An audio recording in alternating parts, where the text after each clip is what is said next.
अस्सलाम वालेकुम, क्या हाल चाल है मेरे तमाम बहन भाई। ऐसी बिल्कुल ठीक ठाक और उम्मीद करता है कि तुम सारे भी बिल्कुल ठीक ठाक होगे। और माशाल्लाह तो आज मौसम बहुत ही प्यारा बनया हुआ है। अल्लाह करे तो आज बारिश आ जाए, क्योंकि गर्मी तो लंब कड्डी खली आएगी। उम्मीद तो है आज बारिश आएगी, क्योंकि बदल काफ़ी सारे बने खले आएंगे। सूरज तो नज़र ही नहीं आंदा पे आएगा, बदलों छुपया खला आएगा। माशाल्लाह ठंडियां हवा चलियां खलियां आएंगे और बच्चे ही इतने खेल रहे हैं। दस्तर अली तो वेड़े ने बजांदा वंदा है। आज ठंड है ना, तां दी वजह तो खेल रहे हैं। दस्तर अली ने बड़ी शौक है कि वाड़े बजावन दी। कुर्बानी वाला हाने तो सेल नहीं होया इन्हें, क्योंकि वाड़े ऐसे सेल ही नहीं हुए कुर्बानी वाले, तो वो ही इतने गार ही रख ले मुदस्सर अली उन्हें दूसरी कुर्बानी तो सेल हो गई। सारे बच्चे इतने खेलते बंदे हैं। गनी इतने आया बंदा है मोहम्मद समान और सारे इतने खेलते बंदे। गनी घर चल, घर चल। दस्तर अली के पीछे सारे ही आ गए। बारह शुरू भी हो गई, बाकी सारे बच्चे घर चले गए आने। तो मैं कमरे तो लाँदे तो पहले ही बारिश आना शुरू हो गई। तो उन्हें तो कमरे च खलो तो वेट करता पाया कि इस टाइम बारिश रुकेगी तो फिर घर चला जाऊँगा। हूँ तेज़ होने लग गई बारिश। माशाल्लाह बारिश बड़ी ज़बरदस्त होगी। तम्मी जान सफाई कर रही हैगी खड्डे की।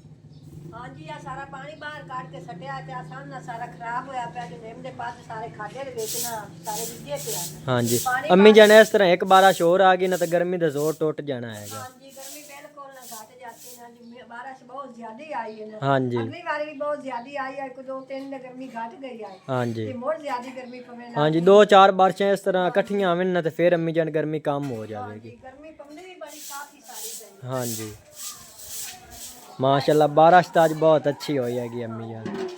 बाकी बाहर ही चलते तो बहन बाहर का ही माहौल दिखाता है।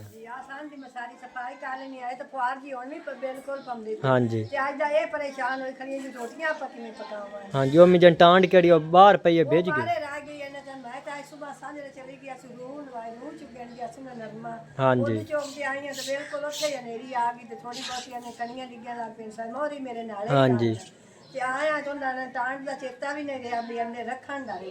हाँ जी, नहीं तो ना वो से रख लवी आज चलो ना बाहर हाँ ये जी। चलो मैं तो कमरे की छत ते व्लॉग बना रहा था, अचानक ही दोबारा शुरू हो गई अम्मी जान। हाँ जी, वैसे मौसम तो पहले ही खराब होया खला, लेकिन बारिश का इम्कान उस टाइम कोई नहीं आ गया। तो यकदम ही अम्मी जान बारिश शुरू होगी फिर। हाँ जी, हाँ जी, सुबह फास्ट टाइम तो कोई नहीं उम्मीद है कि बारिश आवेगी। ये तो पेशी वेले ही पता चलिया है कि बारिश आ रही है।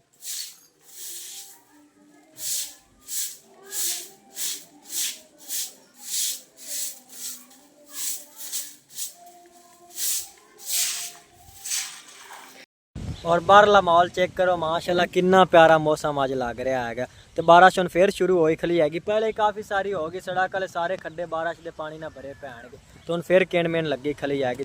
टांड अपन की सारी गिल्ली हो गई है।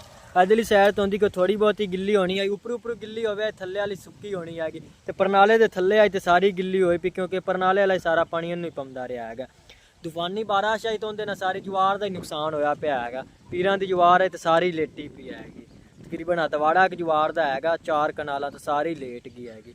बाकी दूसरी साइडा वाली छोटी जवार है वो इतनी ज़्यादा नहीं लेटी हैगी, तो ये बड़ी है ये सारी लेट गई हैगी। इन्हें तो काफ़ी सारा नुकसान हो गया है। बारिश के पानी नाल मानी और हर वार रस्ता बंद हो जाता है। अज फिर बंद होया पिया है। काफ़ी सारा पानी इतने स्टाक होया खला है, क्योंकि ज़मीन इतों गहरी हैगी, तां दी वजह तो इतने काफ़ी सारा पानी खला रहा है। बाकी इधरली साइड तो रस्ता बनया तो खला है, बैक साइड में सारा पानी निकल जाएगा। तो मुजाहिद अली मौसम इंजॉय कर रहा है। अच्छा मौसम है, बारिश वाला भिजदा पिया है। उधर अंदर चला जा, बारिश रुकती नहीं पी हैगी, किन मैन लगी खली जाएगी। मोहम्मद समान अंडे उबाल रहा है, उबल गए। अच्छा कितने उबालेगी? 3। फिर एक तो सारे वास्ते उबाले यार। हाँ जी, भूख लगी खली ना अम्मी जान। सालां तक हम बिल्कुल तैयार कर दी कि हम पका लेने ने। गोश्त पकाऊं टमाटर तो विच नहीं मिलिया ते बस साल ते सारियां मिर्चां भी पाऊं। हाँ जी, कुर्बानी वाला गोश्त पिया आ गया। बना के और रख लेंगे। हाँ जी, गनी इत्थे अंडे लेंदा बंदा है। गनी अंडे लाऊं जा ला ला अपनी नानी को ला ला। ਆ ਇੱਕ ਲੱਕੇ ਤੇਰੀ ਦਾਦੀ ਕੋਲ ਲਾ ਕੇ ਆਇਆ ਉਸ ਚ ਆ ਕੇ ਦਿੱਤੀ ਕੋਈ ਗੰਡੇ ਆ ਨਾਲ ਗਣੀ ਲਵੇ ਆਂਡਾ ਕਿਦੇ ਗਣੀ ਇਹ ਦੱਸੀ ਅੰਡਾ ਕਿਦੇ ਆਂਡਾ ਇਹਦੇ ਪਿੱਛੇ ਹੋਤ ਦੱਸ ਪਿਛਾ ਉਹ ਤੇ ਦੱਸ ਅਗਰ ਨੇੜੇ ਨਾ ਲਿਆ ਅੰਡਾ ਮੋਟੇ ਨੂੰ ਕਾਟ ਕੇ ਦੇ ਸਕਾ ਥੋੜਾ ਜਿਹਾ ਬੇਲ ਲੈਂਦੇ ਹਾਂ ਉਬਲੇ ਤੇ ਖਲੇ ਆਣਗੇ ਨਹੀਂ ਥੋੜੇ ਜਿਹੇ ਕੱਚੇ ਹੁੰਦੇ ਨੇ ਨਾ ਉਬਲੇ ਹੋਣਗੇ ਸਾਰਾ ਟਾਈਮ ਦੇ ਮੰਮਾ ਸਮਾਨ ਨੇ ਪਾ ਆਂਡਾ ਕਿੱਥੇ ਖਾਣਾ ਯਾ ਗਣੀ ਓਏ ਕਿੱਥੇ ਖਾਣਾ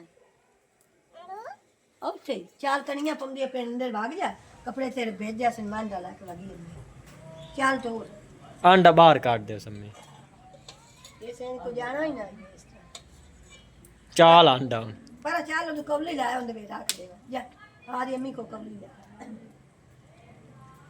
ਆਈ ਨੇ ਸ਼ਾਇਨ ਕਵਲੀ ਇੱਕ ਚਾਦ ਵਿਆਹ ਵਿੱਚ ਅੰਡਾ ਕਰ अम्मी जान सालन जल्दी पका तो आज अपन को बालन क्यों नहीं होना तंदूर दा गंडे फिर पा देंगे गंडे सुक्के पे हाँ जी गंडे तो कल ने अपन बोते चार एक बोरियां बन गई हाँ जी कार रख ली थी अड़ियो शुक्र है गंडे लाग गए ने ते जेड़े अपने टांड दे सुट देन तो बिल्कुल ही बीजे हाँ जी कुछ नाल ने ये रख ले गंडे पा ली सा कोई नाल ओ ला ले से आ देख दादी को एक लक्के चूल्हे दे विच काट के ला दी है हाँ जी ओना सालन पकाया था कि आचू बीच में ही पई ने चाल उस नाल सालन पका लो तुसी चलो ठीक हाँ जी चलो इनदे ना सालन बन जावेगा तो फिर रोटियां ही पका लेनी अम्मी जान ए अम्मी जान सगली उतार दे हुन कौली लाते आ ही गया गनी ला जाओ ना अंडे नु हाथ ना लावी गरम होने ना खा ला वो चला जा हाँ जी ते अम्मी जान गोश्त पहले उबालना ही नहीं उते अंदर ਵਿੱਚ ਲੂਣ ਮਰਾਚ में पा ली साग उते रख देनी मैं ला लेनी सगली हाँ जी अरे तंदूरी भी कोई नहीं चलो इस ना ला लेनी आलू पट्टे आग तो माशाल्लाह तेज बलदी पी ਗਾਂਡਿਆਂ ਦੀ ਆਗ ਤਿੱਖੀ ਹੈ ਮੇਰੇ ਕੋਲ ਆਵੱਛਾ ਵੀ ਦੋ ਕਲਾਂਦੇ ਨੇ ਵੀ ਵਿੱਚ ਪਾ ਲੈਂਦੇ ਆ ਕੋਈ ਨਾਲ ਥੋੜਾ ਜਿਹਾ ਪਾਣੀ ਪਾ ਲਈ ਸਾਂ ਜਿਸ ਨੇ ਬੋਨੀ ਆ ਗਏ ਨੇ ਹਾਂਜੀ ਉੱਤੇ ਮੋ ਨਾਲ ਸੋਰਾ ਬਣਾ ਲਈ ਸਾਂ ਥੋੜਾ ਬਹੁਤਾ ਪਾਣੀ ਹੋਰ ਪਾ तेंदे चम्मी जन घी कोई नहीं पाया ਇਹਦੇ ਚਾਲੀ ਮਿਰਚਾਂ ਹੀ ਪਾਣੀਆਂ ਘਿਓ ਹੀ ਪਾਣਾ ਸਾਰਾ ਮਸਾਲਾ ਜਿਹੜਾ ਲਾਦਰੀ ਪਾਣੀ ਉਹ ਵਾਲੀ ਹੁਣ ਚੀਜ਼ਾਂ ਪਾਣੀਆਂ हाँ जी ਇਹ ਕਰੀ ਕੁਛ ਨੂੰ ਬਾਲਾ ਆ ਜਾਵੇ ਨਾ ਫਸਲਾਂ ਨੂੰ ਸਾਰੀਆਂ ਮਿਰਚਾਂ ਨੂੰ ਤੇ ਗੋਸ਼ਤ ਨੂੰ ਹੀ ਆ ਜਾਸੀ ਹਾਂਜੀ। ਨਾਲ ਥੋੜਾ ਜਿਹਾ ਪਾਣੀ ਲਾ ਲਈ ਸਾਂ ਤੇ ਉਸ ਤੋਂ ਬਾਅਦ ਨਾ ਘਿਓ ਹੀ ਪਾ ਲਈ ਸਾਂ ਤੇ ਨਾ ਜਿਹੜੀ ਰਤੀਆਂ ਮਿਰਚਾਂ ਨੂੰ ਉਹ ਵੀ ਤੇ ਲਾਦਰੀ ਪਾ ਲਈ ਸਾਂ